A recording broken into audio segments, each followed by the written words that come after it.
নামের প্রথম অক্ষর যদি শুরু হয় এস দিয়ে, তাহলে 2025 সালের জুন মাসের 11 তারিখ থেকে 15 তারিখ অবধি সময় কেমন কাটবে বা তাদের রাশিতে কী পরিবর্তন লক্ষ্য করা যাবে, পজিটিভ নেগেটিভ কোন ঘটনাগুলি বর্তমান।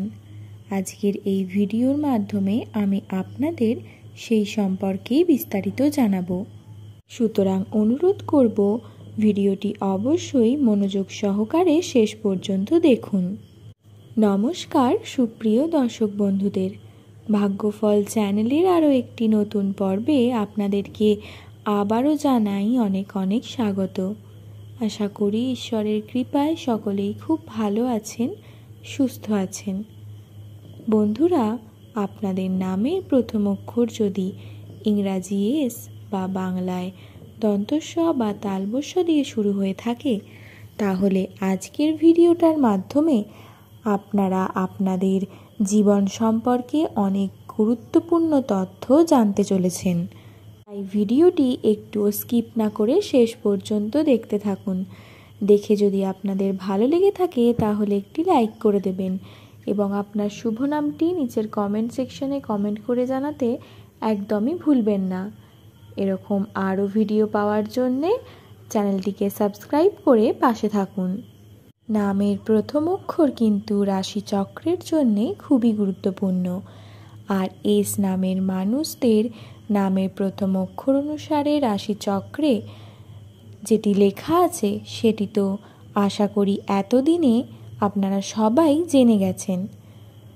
এস নামের মানুষেরা চরিত্রের দিক থেকে অত্যন্ত সহজ সরল প্রকৃতির হয়ে থাকেন এবং সৎ মনের মানুষ হয়ে থাকেন।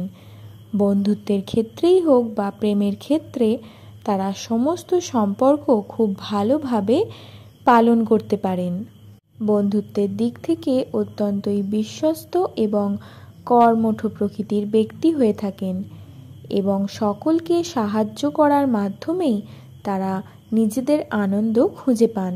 তাহলে এবার বলি 2025 সালের জুন মাসের এই 11 তারিখ থেকে 15 তারিখ অর্থাৎ 11, 12, 13, 14, 15 এই 5 দিন এস নামের মানুষদের রাশিতে কী পরিবর্তন লক্ষ্য করা যাবে।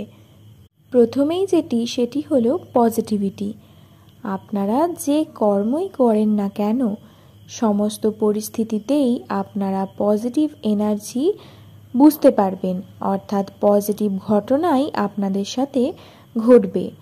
সেটা আপনার কর্মক্ষেত্রে হোক বা পারিবারিক জীবনে হোক বা পড়াশোনার ক্ষেত্রে হোক, সমস্ত ক্ষেত্রেই একটি পজিটিভ এনার্জি কিন্তু বর্তমান বা ঈশ্বর প্রদত্ত কোনো সংকেত, যেটা আপনাকে অবশ্যই পজিটিভিটির দিকে এগিয়ে যেতে সাহায্য করবে।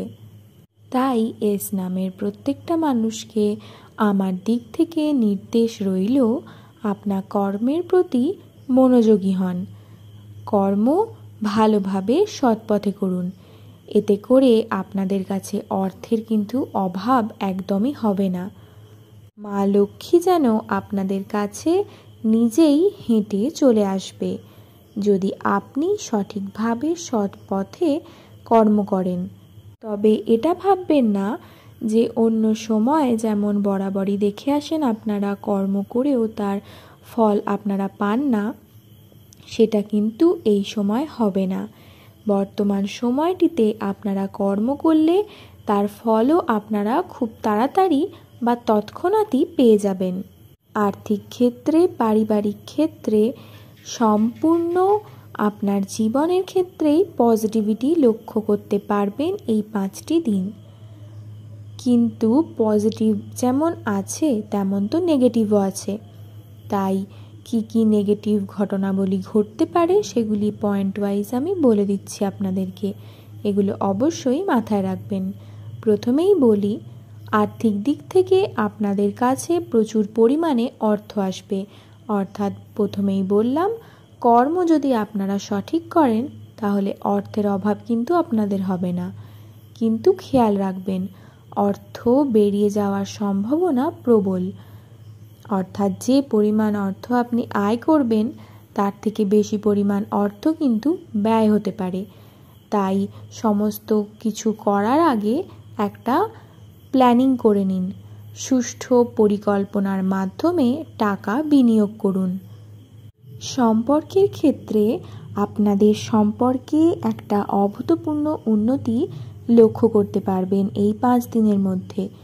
তবে সম্পর্কে পজিটিভিটি বেড়ে গেলেও কদিন পর বা কিছু সময় পর আপনাদের মধ্যে দূরত্ব একটু হলেও বৃদ্ধি পাবে। দূরত্ব বৃদ্ধি না পেলে আপনাদের কর্মে কিন্তু আপনাদের মনোযোগ আসবে না। আর এই সময় আবেগ, ইমোশন, এই জিনিসটার জন্যে কিন্তু আপনারা পিছিয়ে পড়তে পারেন। তাই নিজের ইমোশনকে কন্ট্রোল করতে শিখুন। যারা অলরেডি কন্ট্রোল করতে পারেন তাদের জন্য তো খুবই ভালো, যারা পারেন না তারা এখন থেকেই শিখুন। কারণ আজকালকার যুগে বা আপনার জীবনের উন্নতির জন্যে এই একটি জিনিস, আবেগ, এটি কিন্তু কোনোভাবেই আপনাকে উন্নতি করতে দেবে না। আপনাকে সবসময় নিচের দিকেই টেনে নামিয়ে দেবে। তাই এই আবেগকে দূরে রেখে জীবনে উন্নতি করে যান। তাই প্র্যাকটিক্যাল হন, প্র্যাকটিক্যালি সমস্ত কাজকে হ্যান্ডেল করার চেষ্টা করুন। তৃতীয়ত যেটি বলবো সেটি হলো এই সময় এস নামের মানুষদের জীবনে মানসিক দিক থেকে তারা খুবই ভালোভাবে কাটাবেন এই 11 থেকে 15 তারিখ অবধি। মেন্টাল হেলথ খুবই ভালো যাবে, এক্ষেত্রে কোনো নেগেটিভিটি লক্ষ্য করা যাচ্ছে না। তবে অবশ্যই শরীরকে সুস্থ রাখার জন্যে যে সমস্ত কর্মগুলি আপনারা করেন সেগুলি চালিয়ে যান, সেগুলি করতে থাকুন। যোগ ব্যায়ামকে আপনার প্রতিদিনের একটি অভ্যাসে মধ্যে রাখুন। প্রতিদিনের অভ্যাস করে ফেলুন যোগ ব্যায়াম করা।